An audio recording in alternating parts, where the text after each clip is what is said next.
Hello everyone, আসসালামু আলাইকুম। সকলকে আরো একবার সুস্বাগতম জানাই তোমাদের সকলের প্রিয় প্ল্যাটফর্ম হালকেনস্টাইন এজ কোর্সের আরো একটি নতুন ক্লাসে। সো বরাবরের মতোই তোমাদের সাথে উপস্থিত আছি আমি আবু আজাদ সৌমিক, পড়াশোনা করছি ঢাকা বিশ্ববিদ্যালয়ের অর্গানাইজেশন স্ট্র্যাটেজি অ্যান্ড লিডারশিপ ডিপার্টমেন্টে। তো আজকে আমরা ইংরেজি প্রথম পত্র ক্লাসে আমরা আমাদের টেক্সট বুক নিয়ে আলোচনা করব। তো ইংরেজি টেক্সট বুক হলো আমার মনে হয় এইচএসসি লাইফের সব থেকে অবহেলিত বইগুলোর মধ্যে একটা, কারণ প্রায় 95% টাইমে দেখা যায় যারা স্টুডেন্টস থাকে সেটা যেই বিভাগেরই হোক না কেন যে এই বইটাকে খুলে দেখে না। তো সব থেকে অবহেলিত বই ধরা হয় ইংরেজি প্রথম পত্র বইটাকে। তো আজকে আমরা ইংরেজি প্রথম পত্র বই বা আমাদের যে টেক্সট বুক ইংলিশে সেটা নিয়ে আজকে আমরা আলোচনা করব। এবং আমরা এখানে যেটা করব যে আমাদের যে প্যাসেজগুলো দেওয়া আছে সেটার আমরা বাংলা মিনিং করে অর্থাৎ বঙ্গানুবাদ সহ আর কি পড়বো, এই আর কি। তো চলো শুরু করা যাক। আজকে আমরা শুরু করবো আমাদের ইউনিট 1 দিয়ে, অর্থাৎ people or institutions making history. এখানে আমরা 3টা লেসন পাবো, 3টা বিশ্ববিখ্যাত ব্যক্তি সম্পর্কে আমরা জানবো, এই আর কি। সো ফার্স্ট অফ অল আমাদের লেসন 1, দ্য আনফরগেটেবল হিস্টরি। আমাদের অবিসংবাদিত নেতা বঙ্গবন্ধু শেখ মুজিবুর রহমান, তাকে নিয়ে আমরা আর কি জানবো আমাদের প্রথম লেসনে। সো লেসন 1টা বেসিক্যালি আমাদের বঙ্গবন্ধু 7ই মার্চের ভাষণ। 1971 সালের 7ই মার্চ রেসকোর্স ময়দানে বঙ্গবন্ধু শেখ মুজিবুর রহমান এই বাঙালিদের উদ্দেশ্যে, বাংলা জাতির উদ্দেশ্যে যে ভাষণটি দিয়েছিলেন সেটা নিয়ে আর কি ইংরেজি অনুবাদটা আমাদের এখানে দেওয়া আছে। তো আজকে আমরা সেই জিনিসটা আমরা আবার পড়বো। তো চলো শুরু করা যাক। My brothers, I stand before you today with a heart overflowing with grief. ভাইয়েরা আমার, আজ দুঃখ ভারাক্রান্ত মন নিয়ে আপনাদের সামনে হাজির হয়েছে। You are fully aware of the events that are going on and understand their import. আপনারা সবই জানেন এবং বুঝেন। We have been trying to do our best to cope with the situation. আমরা আমাদের জীবন দিয়ে চেষ্টা করেছি। And yet, unfortunately, the streets of Dhaka, Chattogram, Khulna, Rajshahi and Rangpur are awash with the blood of our brothers. কিন্তু দুঃখের বিষয়, আজ ঢাকা, চট্টগ্রাম, খুলনা, রাজশাহী, রংপুরে আমার ভাইয়ের রক্তে রাজপথ রঞ্জিত হয়েছে। The people of Bengal now want to be free. The people of Bengal now want to live. And the people of Bengal now want their rights. আজ বাংলার মানুষ মুক্তি চায়, বাংলার মানুষ বাঁচতে চায়, বাংলার মানুষ তার অধিকার চায়। অর্থাৎ আমরা জানি যে 1971 সালের অবস্থা আমাদের দেশে, আমাদের দেশভাগের পর যখন ইংরেজরা চলে যায় এই উপমহাদেশ ছেড়ে, তখন ভারত পাকিস্তান নামে দুইটা আলাদা রাষ্ট্র গঠন করে। সেটা দ্বিজাতি তত্ত্বের ভিত্তিতে, ধর্মের ভিত্তিতে দুইটা আলাদা রাষ্ট্র তৈরি হয়। এবং আমাদের এই বর্তমানের বাংলাদেশ অংশটা ছিল তৎকালীন সময় পাকিস্তানের অংশ, কিন্তু আমরা সবাই জানি বেসিক হিস্ট্রি। তো পাকিস্তানিরা যেটা শুরু থেকে ছিল যে আমাদের বাঙালিদেরকে কখনোই মেনে নিতে পারেনি, কখনোই আপন করতে পারেনি। তারা সবসময় আমাদের উপর দমন নিপীড়ন চালাইতো, তারা সবসময় আমাদেরকে হেয় প্রতিপন্ন করতো এবং আমাদের যেটা বেসিক হিউম্যান রাইটস যেগুলো ছিল বা আমাদের বেসিক নিডস যেগুলো ছিল এগুলো নিয়েও তারা সবসময় আমাদের সাথে ঝামেলা করতো। এটা আমরা 52 সালে দেখছি, তারপর বলতে গেলে আরো অন্যান্য যে সকল আন্দোলন 66-তে দেখছি, 69-এ দেখছি। সবশেষ 70 নির্বাচনের পর যখন 71 সালে 70 সালে নির্বাচনের ফলাফল স্বরূপ যখন 71 সালে বঙ্গবন্ধু শেখ মুজিবুর রহমান কে প্রধানমন্ত্রী করে আর কি যে আমাদের দেশের সরকার গঠন করার কথা, কিন্তু তখন তারা আর কি আমাদেরকে সরকার গঠন করতে দেয়নি এবং নানারূপ টালবাহানা করতে থাকে। এবং যারই প্রেক্ষিতে কিন্তু আমরা দেখতে পাই যে বঙ্গবন্ধু 7ই মার্চের ভাষণটা। তো পরে থেকে কি বলছে যে what have we done that was wrong. কি অন্যায় করেছিলাম? After the elections the people of Bangladesh voted as one for me for the Awami League. নির্বাচনে বাংলাদেশের মানুষ সম্পূর্ণভাবে আমাকে, আওয়ামী লীগকে ভোট দেন। যেটা আমরা 1970 সালে নির্বাচনের কথা বললাম। 1970 সালে নির্বাচনে আমরা জানি যে বঙ্গবন্ধু নেতৃত্বাধীন আওয়ামী লীগ সরকার তৎকালীন সময় নিরঙ্কুশ সংখ্যাগরিষ্ঠতা লাভ করে 147 আসন পায় আমাদের প্রাদেশিক সরকারে। কিন্তু তারপর আর কি যে প্রাদেশিক সরকার এই দেশে গঠন করে দেওয়া হয়নি এবং তারই প্রেক্ষিতে 7ই মার্চের ভাষণ। We were to sit in the National Assembly, draft a constitution for ourselves there, and build our country. The people of this land would thereby regret that I have to report to you today that we have passed through 23 tragic years. Bengal's history of those years is full of stories of torture inflicted on our people, of bloodshed by them repeatedly. 23 years of a history of men and women in agony. আমাদের national assembly বসবে, আমরা সেখানে শাসনতন্ত্র তৈরি করব এবং এই দেশকে আমরা গড়ে তুলব। বঙ্গবন্ধু চেয়েছিলেন যে আমাদের এই দেশটাকে নিজের মতো করে সাজাতে। এদেশের মানুষ অর্থনৈতিক, রাজনৈতিক ও সাংস্কৃতিক মুক্তি পাবে।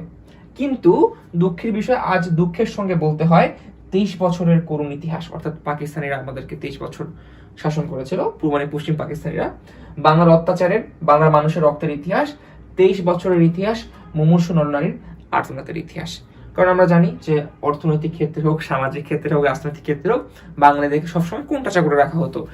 যে কোনো কিছুর হোক, সেটা কোন জাতীয় ইস্যু হোক বা কোনো প্রাদেশিক ইস্যু হোক, সবকিছুতে দেখা যেত যে আমরা সে সময়কার, তোমরা যারা ইতিহাস পড়েছো সে সময়কার জানো যারা, তো দেখবা যে সকল ক্ষেত্রে জাতীয় যদি বাজেট দেওয়া হয় সেই ক্ষেত্রে দেখা যেত পশ্চিম পাকিস্তানে বেশি পরিমাণে বাজেট দেওয়া, মানে অত্যাধিক বেশি পরিমাণে বাজেট দেওয়া হইতো। সেক্ষেত্রে পূর্ব পাকিস্তানে বাজেট কম দেওয়া হইতো। পূর্ব পাকিস্তান সবসময় বরাদ্দ কম পাইতো যে কোনো কিছুতে, সেটা চাকরি বাকরির ক্ষেত্রে হোক, রাজনৈতিক ক্ষেত্রে হোক, পূর্ব পাকিস্তানকে অগ্রাধিকার সবসময় কম দেওয়া হইতো। The history of Bengal is the history of a people who have repeatedly made their highways red with their blood. বাংলার ইতিহাস এদেশের মানুষের রক্ত দিয়ে রাজপথ রঞ্জিত করার ইতিহাস। We shed blood in 1952, even though we were the victors in the elections of 1954. We couldn't form a government then. আমরা প্রথমত এখানে বলা হয়েছে 1952 সালের কথা। 1952 সালে আমরা রক্ত দিয়েছি। আমরা জানি 1952 সালে কি হয়েছিল। 1952 সালে আমাদের ভাষা আন্দোলন হয়েছিল, যে ভাষা আন্দোলনের কারণেই আজকে আমরা আমাদের বাংলা ভাষায় কথা বলতে পারতেছি। পাকিস্তানিরা আমাদেরকে বাংলা ভাষায় কথা বলতে দিতে চায়নি, তারা চেয়েছিল আমরা তাদের মধ্যে উর্দু ভাষায় কথা বলবো, কিন্তু বাংলার দামাল ছেলেরা তাদের রক্ত ছড়িয়ে রাজপথে এই বাংলা ভাষাকে আমাদের জন্য ছিনিয়ে এনেছে তাদের কাছ থেকে। তো সেই 52 সালের কথা বঙ্গবন্ধু স্মরণ করেছেন যে 52 সালে আমরা রক্ত দিয়েছি। 54 সালে নির্বাচনে জয়লাভ করেও আমরা গদিতে বসতে পারিনি। এই 70 নির্বাচনের পর যখন আর কি 71-এ বঙ্গবন্ধু সরকার গঠন করতে চাইলো এবং নানা রূপ টাল বানানো হইলো, তিনি তখন রিকল করেছেন আগের কথা। 1954 সালেও যখন যুক্তফ্রন্টের নির্বাচনটা হয়েছিল, সে সময় যুক্তফ্রন্ট জয়লাভ করার পরেও কিন্তু তাদেরকে ক্ষমতায় বসতে দেওয়া হয়নি, এবং তিনি সেটার আশঙ্কার কথাই বলছেন যে এবার হয়তো সেটা হতে পারে। তারপর যে in 1958 Ayub Khan declared martial law to enslave us for the next 10 years. In 1966, when we launched the 6-point movement, our boys were shot dead on 7 June. এরপর কি হলো, 1958 সালে আইয়ুব খান মার্শাল ল জারি করে 10 বছর পর্যন্ত আমাদের গোলাম করে রেখেছে। পাকিস্তানের একজন স্বৈরশাসক বা সামরিক শাসকের নাম ছিল আইয়ুব খান। তিনি 1958 সালে একটা মার্শাল ল জারি করেন এবং তার স্বৈরশাসন আর কিছু সময় কায়েম করেন তিনি। তারপর 1966 সালে কি হয়, 6 দফা আন্দোলনের জন্য 7 জুন আমাদের দেশের ছেলেদের গুলি করে হত্যা করা হয়েছে। তো 6 দফা ছিল বাঙালির মুক্তির সন, এটা যখন বঙ্গবন্ধু উপস্থাপন করেন পুরো দেশবাসীর সামনে, এবং সে সময় কিন্তু পাকিস্তানের এটা ভালো মতো নেয়নি। তারপর কি 1969 সালের কথা বলা হয়েছে যে when after the movement of 1969 Ayub Khan fell more power and Yahya Khan assumed the reins of the government, he declared that he would give us a constitution and restore democracy. We listened to him then. A lot has happened since and elections have taken place. তারপর কি হলো, 1969 সালে যে গণ অভ্যুত্থান হইলো, এর আন্দোলনে আইয়ুব খানের পতন হয়। তারপর কি হয়, যখন ইয়াহিয়া খান সাহেব সরকার গঠন করলো, নতুন ভাবে যখন প্রেসিডেন্ট হলো ইয়াহিয়া খান, তিনি কি বললেন যে দেশে শাসনতন্ত্র দেবেন, গণতন্ত্র দেবেন। বঙ্গবন্ধু এদেশের সাধারণ মানুষ সেটা ভালো মনে মেনে নিলেন। তারপরে কিন্তু অনেক ইতিহাস হয়ে গেল, নির্বাচন হলো, যে 70 নির্বাচনের কথা হলো। তারপর 1969 সালের সরকার যখন বদল হলো, তারপরে কিন্তু 70 নির্বাচনটা হলো। I have met President Yahya Khan. I have made a request to him not only on behalf of Bengali but also as leader of the party which has the majority in Pakistan. I said to him, you must hold the session of the National Assembly on 15 February. আমি president Yahya Khan সাহেবের সঙ্গে দেখা করেছি। আমি শুধু বাংলার নয়, Pakistan majority পার্টির নেতা হিসেবে তাকে অনুরোধ করলাম 15 ফেব্রুয়ারি তারিখে আপনি জাতীয় পরিষদ অধিবেশন দেন। কারণ এখানে বঙ্গবন্ধু শুধুমাত্র বাংলার একজন সাধারণ নাগরিক না বা একজন জনতা না, তিনি কিন্তু এই পাকিস্তানের নির্বাচিত দলের মেজরিটি দলের কিন্তু প্রধান হিসেবে বা নেতা হিসেবে কিন্তু তিনি এই কথার প্রেসিডেন্টকে বললেন যে 15 ফেব্রুয়ারি তারিখ যাতে আর কি যে জাতীয় পরিষদ অধিবেশনটা ডাকা হয়। But he did not listen to me. He listened to Mr. Bhutto instead. At first, he said that the meeting would take place in the first week of March. We said, fine, we will be taking our seats in the assembly then. I said we would carry out our discussions in the assembly. I went so far as to say that if anyone came up with an offer that was just, even though we were in the majority, we would agree to that offer. মানে বঙ্গবন্ধু কি বলেছিলেন যে তিনি আমার কথা রাখলেন না, তিনি রাখলেন ভুট্টো সাহেবের কথা। অর্থাৎ যেই প্রেসিডেন্ট ছিলেন ইয়াহিয়া খান, তিনি বঙ্গবন্ধুর 15 ফেব্রুয়ারি তারিখে যেই জাতীয় পরিষদের অধিবেশনে ডাকার কথা বলেছেন, সেটা তিনি শুনলেন না। তিনি শুনলেন কি ভুট্টো সাহেবের কথা। তিনি ছিলেন আরেকটা রাজনৈতিক দলের নেতা, তিনি ভুট্টো সাহেবের কথা, ভুট্টো সাহেব চেয়েছিলেন যে মার্চের প্রথম সপ্তাহে সেটা হোক। মানে বেসিক্যালি তারা কিছুই চাইতো না, তারা চাইতো যাতে কোনোভাবেই বাঙালিরা ক্ষমতায় না আসে, কোনোভাবেই বঙ্গবন্ধু শেখ মুজিবুর রহমান সরকার গঠন করতে না পারে এবং কালক্ষেপণ করতে থাকে। এবং এই কালক্ষেপণের জন্য কিন্তু তারা একের পর এক ডেট চেঞ্জ করতে থাকে এবং পরবর্তী ডেট দেয় কবে, মার্চ মাসের প্রথম সপ্তাহে। তো বঙ্গবন্ধু বললেন ঠিক আছে যে আমরা অ্যাসেম্বলিতে বসবো। তিনি বললেন যে আমি বললাম অ্যাসেম্বলির মধ্যে আলোচনা করব, এমনকি আমি এও পর্যন্ত বললাম যদি কেউ ন্যায্য কথা বলে আমরা সংখ্যায় বেশি হলেও একজনও যদি সে হয় তার ন্যায্য কথা আমরা মেনে নেব। এবং বঙ্গবন্ধু এটাও বললেন যে আমরা সবাই মিলে সরকার গঠন করব এবং আমরা যদিও সংখ্যাগরিষ্ঠ, আমরা যদিও সংখ্যায় বেশি, তারপরেও যদি আপনাদের কেউ ন্যায্য কথা বলেন, কোনো যদি ভালো দাবি তোলেন বা একটা যদি যোগ্য কথা বলেন, আমরা কিন্তু সেটা মেনে নেব। বঙ্গবন্ধু এত দূর পর্যন্ত কিন্তু কম্প্রোমাইজ করতে রাজি ছিলেন। Mr. Bhutto came here. He carried out discussions with us. He had said that the doors of negotiations had not been shut and that there would be further negotiations. জনাব ভুট্টো সাহেব এখানে এসেছিলেন, আলোচনা করলেন, বলে গেলেন যে আলোচনার দরজা বন্ধ না, আরো আলোচনা হবে। I then had talks with other leaders. I said to them, come and sit down with us. Let's create a constitution for ourselves through discussions. But Mr. Bhutto declared that if West Pakistani members came here, the assembly would end up as a slaughterhouse. তারপর অন্যান্য নেতৃবৃন্দের সঙ্গে আলাপ করলাম, আপনারা আসুন, বসুন, আমরা আলাপ করে শাসনতন্ত্র তৈরি করি। তিনি বললেন পশ্চিম পাকিস্তানের মেম্বাররা যদি এখানে আসেন তাহলে কসাইখানা হবে অ্যাসেম্বলি। অর্থাৎ বঙ্গবন্ধু পশ্চিম পাকিস্তান নেতাদেরকে আমন্ত্রণ জানালেন যে আপনারা আসেন, বসেন, আমরা সবাই মিলে একটা কনস্টিটিউশন, একটা সংবিধান তৈরি করে শাসনতন্ত্র তৈরি করি। কিন্তু যে ভুট্টো নাম আমরা একটু আগে জানলাম, তিনি পিপিপির প্রেসিডেন্ট ছিলেন, সেই ভুট্টো কি বললেন যে যদি পশ্চিম পাকিস্তানের কোন নেতা অ্যাসেম্বলিতে আসেন বা এখানে আমাদের আসেন, যা সংসদে আসেন, তাহলে সংসদ বা এই অধিবেশনটা কি হবে, কসাইখানা হবে। মানে সকলকে আর কি বলতে গেলে হত্যা করা হবে, মানে একদম ডেট থ্রেট দিল। He claim that whoever come here would be slaughtered. তিনি কি বললেন, যে যাবে তাকে মেরে ফেলে দেওয়া হবে, মানে একদম ডিরেক্ট মৃত্যুর হুমকি। He said that if anyone showed up here, all shops from Peshawar to Karachi would be shut down. যদি কেউ অ্যাসেম্বলিতে আসে তাহলে পেশোয়ার থেকে করাচি পর্যন্ত দোকান জোর করে বন্ধ করা হবে, অর্থাৎ হরতালে ডাক দেওয়া হবে। I declared that the assembly would continue to meet, but suddenly on the 1st of March, the assembly was postponed. Mr. Yahya Khan had called the session of the assembly in his capacity as the president and I declared I would be attending it. আমি বললাম assembly চলবে, তারপরে হঠাৎ 1 তারিখে assembly বন্ধ করে দেওয়া হলো। ইয়াহিয়া খান সাহেব প্রেসিডেন্ট হিসেবে অ্যাসেম্বলি ডেকেছিলেন, আমি বললাম যে আমি যাব। But Mr. Bhutto said he wouldn't be part of it. 35 members of the assembly came from West Pakistan to take part in its proceedings, but it was dissolved all of a sudden. The blame was put on the people of Bengal. The finger was pointed at me. Bhutto সাহেব বললেন তিনি যাবেন না। 35 জন সদস্য, তারপরও কিন্তু 35 জন সদস্য পশ্চিম পাকিস্তান থেকে এখানে আসলেন, অর্থাৎ বাংলাদেশে আসলেন। মানে এখনকার বাংলাদেশ, তখনকার পূর্ব পাকিস্তান। অর্থাৎ ভুট্টোর হুমকির পরও কিন্তু 35 জন সদস্য এখানে আসছেন। তারপর হঠাৎ করে বন্ধ করে দেওয়া হলো। দোষ দেওয়া হলো বাংলার মানুষকে, দোষ দেওয়া হলো আমাকে, মানে বঙ্গবন্ধু শেখ মুজিবুর রহমানকে। After the assembly session was prorogued, the people of this country protested. I told them, observe the general strike we have called peacefully.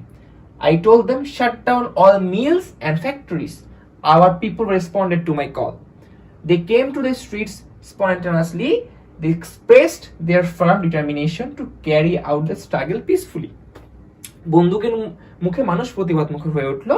আমি বললাম শান্তিপূর্ণভাবে আপনারা হরতাল পালন করেন। আমি বললাম আপনারা কলকারখানা সবকিছু বন্ধ করে দেন। জনগণ সাড়া দিল। আপন ইচ্ছায় জনগণ রাস্তায় বেরিয়ে পড়লো। তারা শান্তিপূর্ণভাবে সংগ্রাম চালিয়ে যাওয়ার জন্য দৃঢ় প্রতিজ্ঞাবদ্ধ হলো। বঙ্গবন্ধু যেহেতু এদেশের মানুষের কি বলে যে নির্বাচিত নেতা ছিলেন, নির্বাচিত জনপ্রতিনিধি ছিলেন, তাই এবং সব থেকে সংখ্যাগরিষ্ঠতা অর্জন, নিরঙ্কুশ সংখ্যাগরিষ্ঠতা অর্জন করেছিলেন, তাই দেশের মানুষ কিন্তু তার কথা সবসময় শুনতো। তিনি কোনো কিছু নির্দেশনা দিলে তারা সবসময় সেটা মেনে নিত এবং তারই প্রতিফলন কিন্তু আমরা দেখতে পাচ্ছি এখানে উদ্দীপকে, আমাদের এই প্যাসেজে। So what have we got in return? Those who brought arms with our money to defend us from external enemies are now using those arms on the poor, the wretched, the downtrodden people of the land. কি পেলাম আমরা? যে আমার পয়সা দিয়ে অস্ত্র কিনেছি বহিঃশত্রুর আক্রমণ থেকে দেশকে রক্ষা করার জন্য, আজ সেই অস্ত্র ব্যবহার হচ্ছে আমার দেশের গরিব দুঃখী আর্ত মানুষের বিরুদ্ধে, তাদের বুকের উপর করা হচ্ছে গুলি। অর্থাৎ এই পাকিস্তানের মানুষের ট্যাক্সের টাকা দিয়ে যে বন্দুক কেনা হয়, যে অস্ত্রগুলো অবরোধ কেনা হয়, সেটাই ইউজ করা হচ্ছে কার? এই পাকিস্তানের, এই পূর্ব পাকিস্তানের মানুষদের বুকে। যে অস্ত্র দিয়ে আর কি বহিঃশত্রুর আক্রমণ থেকে দেশকে রক্ষা করার কথা, বর্ডারে থাকার কথা, সেই অস্ত্র দিয়ে দেশের সাধারণ মানুষকে নির্বিচারে গুলি করা হচ্ছিল, হত্যা করা হচ্ছিল। We constitute the majority in Pakistan, but whenever we Bengalis have tried to assume power, they have used force on us.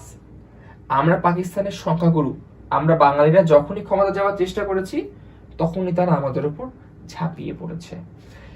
I have had a talk with Mr. Yahya Khan. I told him, Mr. Yahya, you are the president of Pakistan. Come and observe how the poor people of my country are being mowed down with bullets. Come and see how our mothers are being deprived of their children, how my people are being massacred. Come observe and only then pass a judgment on what is going on. টেলিফোনে আমার সঙ্গে তার কথা হয়, মানে ইহার সঙ্গে তার কথা হয়। তাকে আমি বলেছিলাম, জনাব ইয়াহিয়া খান সাহেব, আপনি পাকিস্তানের প্রেসিডেন্ট, দেখে যান কিভাবে আমার গরিবের উপরে, আমার বাংলার মানুষের উপরে গুলি করা হয়েছে, কি করে আমার মায়ের কোল খালি করা হয়েছে। আপনি আসুন, দেখুন, বিচার করুন। He has apparently said that I had agreed to attend a round table conference on the 10th of March. Didn't I say a long time back, what is the point of another round table conference? Who will I sit with? Should I sit with those who have shed the blood of my people? আমি বলেছি কিসের বৈঠক বসবে, আমি বলছি আসুন দেখুন। তিনি বললেন কি, আমি সিদ্ধান্ত নিয়েছি 10 তারিখে রাউন্ড টেবিল কনফারেন্সে ডাকবো। আমি বলেছি কিসের বৈঠক বসবে, কার সঙ্গে বসবে? যারা আমার মানুষের বুকের রক্ত দিয়েছে তাদের সঙ্গে বসবো। তারপর কি হলো, he has suddenly dissolved the assembly without carrying out any discussions with me. After sitting in a secret meeting for 5 hours, he gave a speech where he has put all the blame on me. He has even blamed the Bengali people. হঠাৎ তারপর কি হলো, আমার সঙ্গে পরামর্শ না করে 5 ঘন্টা গোপনে বৈঠক করে যে বক্তৃতা তিনি করেছেন, সমস্ত দোষ তিনি আমার উপর দিয়েছেন, বাংলার মানুষের উপর দিয়েছেন।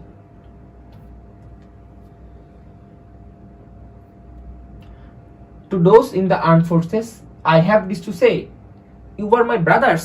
Stay in your barracks and no one will bother you. But don't try again to aim your bullets at our chests. সশস্ত্র বাহিনীর সদস্যদের বলছি, তোমরা আমার ভাই, তোমরা ব্যারাকে থাকো, কেউ তোমাদের কিচ্ছু বলবে না, কিন্তু আর আমাদের বুকের উপর গুলি চালানোর চেষ্টা করো না। You can't suppress 70 million people forever. Since we have learned to sacrifice ourselves, no one can suppress us anymore. 7 কোটি মানুষকে দাবায় রাখতে পারবে না। আমরা যখন মরতে শিখেছি তখন কেউ আমাদের দমাতে পারবে না। And as for our martyrs and those who have been wounded, we in the Awami League will do everything. We can to assist them and their loved ones. আর যে সমস্ত লোক শহীদ হয়েছে, আঘাতপ্রাপ্ত হয়েছে, আমরা আওয়ামী লীগের থেকে যতদূর পারি তাদের সাহায্য করার চেষ্টা করব। If you have the means, please give what little you can to our relief committee. To owners of factories whose workers have participated in the general strike the last 7 days, I have this to say, make sure that they are paid wages for those days. যারা পারেন আমার relief কমিটিতে সামান্য টাকা পয়সা পৌঁছিয়ে দেবেন। আর এই 7 দিন হরতালে যে সমস্ত শ্রমিক ভাইরা যোগদান করেছেন, প্রত্যেকটা শিল্পের মালিক তাদের বেতন পৌঁছিয়ে দিবেন। To government employees, I have this to tell, you will have to listen to my directives. Till our country is liberated, taxes and custom duties won't be collected. No one will pay them either. সরকারি কর্মকর্তা কর্মচারীদের আমি বলি, আমি যা বলি তা মানতে হবে। যে পর্যন্ত আমার এই দেশের মুক্তি না হবে খাজনা ট্যাক্স বন্ধ করে দেওয়া হলো, কেউ দেবে না। Remember, the enemy is amidst us to create chaos and confusion, to create anarchy and to loot. মনে রাখবেন, শত্রু বাহিনী ঢুকেছে, নিজেদের মধ্যে আত্মকলহ সৃষ্টি করবে, লুটপাট করবে। In our Bengal, Hindus and Muslims, Bengalis and non-Bengalis are all brothers. We are responsible for their safety. Let us not taint ourselves in any way. এই বাংলায় হিন্দু মুসলমান, বাঙালি অবাঙালি যারা আছেন তারা আমাদের ভাই, তাদের রক্ষার দায়িত্ব আপনাদের উপরে, আপনাদের যেন বদনাম না হয়। Remember, those of you who work for radio and television, if the people running the radio station aren't ready to listen to us, no Bengali will report for work there. Banks will be open for 2 hours. মনে রাখবেন, radio টেলিভিশনের কর্মচারীরা যদি রেডিওতে আমাদের কথা না শোনেন তাহলে কোনো বাংলা রেডিও স্টেশনে যাবেন না। যদি টেলিভিশন আমাদের নিউজ না দেয়, কোনো বাংলা টেলিভিশনে যাবেন না। 2 ঘন্টা ব্যাংক খোলা থাকবে everyday, so that people can collect their salary, যাতে করে মানুষ তাদের পয়সা তুলতে পারেন। But we won't allow even a single paisa to be transferred from East Pakistan, East Bengal to West Pakistan. Telephones and telegram services will continue as before in our East Bengal. If we have to transmit news abroad, you will see to that. But if any attempt is made to exterminate our people, all Bengalis must take appropriate action. কিন্তু পূর্ব বাংলা থেকে পশ্চিম পাকিস্তান এক পয়সাও চালানো দেওয়া যাবে না। Telephone Telegram আমাদের পূর্ব বাংলা চলবে এবং বিদেশের সঙ্গে নিউজ পাঠাতে চালাবেন। কিন্তু যদি এই দেশের মানুষকে খতম করার চেষ্টা করা হয়, বাঙালিরা বুঝে শুনে কাজ করবেন। আসলে এখানে মেইন যে জিনিসগুলো বলা হলো মাঝখানে, যে বঙ্গবন্ধু যেহেতু এই দেশের সাধারণ জনগণের ভোটে নির্বাচিত একজন নেতা এবং সংখ্যাগরিষ্ঠতা অর্জন করেছেন তিনি সকল আসনের মধ্যে, তাই তিনি যদিও তাকে সরকার গঠন করতে দেওয়া হয়নি বা হচ্ছিল না, একটা ঝামেলা চলতেছিল, আমরা দেখলাম যে মাঝখানে অনেকটা অংশ পড়ার পর। তো তারপরেও কিন্তু তিনি যেটা চাচ্ছিলেন যে যতক্ষণ পর্যন্ত না ক্ষমতা হস্তান্তর করা হয়, যতক্ষণ পর্যন্ত না বাঙালিদেরকে আর কি যে রাষ্ট্র গঠন করা, বা রাষ্ট্রটা ছিলই বেসিক্যালি, আমাদেরকে যখন আর কি আলাদা করে সরকার গঠন করতে দেয়া না হয়, তার আগ পর্যন্ত আমাদের পূর্ব পাকিস্তান থেকে পশ্চিম পাকিস্তানে সকল প্রকার আর কি যে ট্যাক্স মানে খাজনা এই সকল কিছু যাতে আদায় করা যাতে বন্ধ থাকে, এটাই আর কি তিনি বলছিলেন। এছাড়াও আর কি নানারূপ দিক নির্দেশনা দিচ্ছিলেন তিনি সরকারি কর্মকর্তা কর্মচারী শ্রমিক সহ যারা ছিলেন, অর্থাৎ সর্বস্তরের মানুষের প্রতি তার সর্বরকমের দিক নির্দেশনা ছিল এই 7 মার্চের ভাষণে। Remember, since we have already had to shed blood, we'll have to shed a lot more of it. By the grace of God, however, we will be able to liberate the people of this land. The struggle this time is a struggle for our emancipation. The struggle this time is a struggle for our freedom. জয় বাংলা। মনে রাখবা, প্রত্যেক গ্রামে প্রত্যেক মহল্লায় আওয়ামী লীগের নেতৃত্বে সংগ্রাম পরিষদ গড়ে তোলো এবং তোমাদের যা কিছু তাই নিয়ে প্রস্তুত থাকো। মনে রাখবা, রক্ত যখন দিয়েছি আরো দেব, এদেশের মানুষকে মুক্ত করে ছাড়বো ইনশাল্লাহ। এবারের সংগ্রাম আমাদের স্বাধীনতার সংগ্রাম, এবারের সংগ্রাম আমাদের মুক্তির সংগ্রাম, এবারের সংগ্রাম স্বাধীনতার সংগ্রাম। জয় বাংলা। তো এই ছিল ওভারঅল আমাদের ফার্স্ট লেসন, যে লেসনে আমাদের 7ই মার্চের ঐতিহাসিক ভাষণের কথা এখানে তুলে ধরা হয়েছে। এই ভাষণটা আমরা এই যাবৎ কাল পর্যন্ত বাঙালি জাতির ইতিহাসে আমরা কিন্তু ছোট থেকে বড় পর্যন্ত যারা একদম স্কুল লেভেল থেকে কলেজ লাইফ পর্যন্ত আমরা কিন্তু অনেকবার শুনেছি। স্পেশালি 7ই মার্চে যখন দিন আসে প্রত্যেক বছর, তখন কিন্তু আমাদের রেডিও টেলিভিশন সহ সোশ্যাল মিডিয়া সব জায়গাতে কিন্তু এই ভাষণটা দেখা যায় এবং এই ভাষণের সম্পর্কে আলোচনা আমরা কিন্তু শুনতে পাই। এর আগেও আমাদের মনে হয় স্কুল লাইফে কোনো এক ক্লাস, আমার এক্স্যাক্টলি ক্লাস মনে নাই এই মোমেন্টে, বাট আমাদের এই ভাষণটা কিন্তু আছে যে পাঠ্যসূচির অংশ হিসেবে। তো এটা আমাদের সকলের একটা পরিচিত ভাষণ, বাট এতদিন আমরা শুনেছি সেটা কিন্তু বাংলায়। এই প্রথমবারের মতো আমরা কিন্তু ইংরেজিতে পুরো ভাষণটা পড়লাম, তারপর আমরা শেষে বঙ্গানুবাদ দিয়ে আমরা বুঝে বুঝে প্রত্যেকটা লাইন পড়ার চেষ্টা করছি, এতে করে আমাদের যে শব্দগুলো ওখানে ব্যবহার করা হয়েছে সেই শব্দগুলো আমরা ভালো মতো জানবো এবং এগুলোর অর্থগুলো আমাদের আরো দৃঢ়ভাবে পোক্ত হবে মনের মধ্যে। তো এই ছিল ওভারঅল আজকের আমাদের লেসন 1 সম্পর্কে ক্লাসটা। তো পরবর্তী ক্লাস তোমাদের সাথে আবার দেখা হবে লেসন 2 এবং লেসন 3 নিয়ে আমরা আলোচনা করব। সো ওভারঅল সেই পর্যন্ত সবাই ভালো থাকো, সুস্থ থাকো এবং আল্লাহ হাফেজ।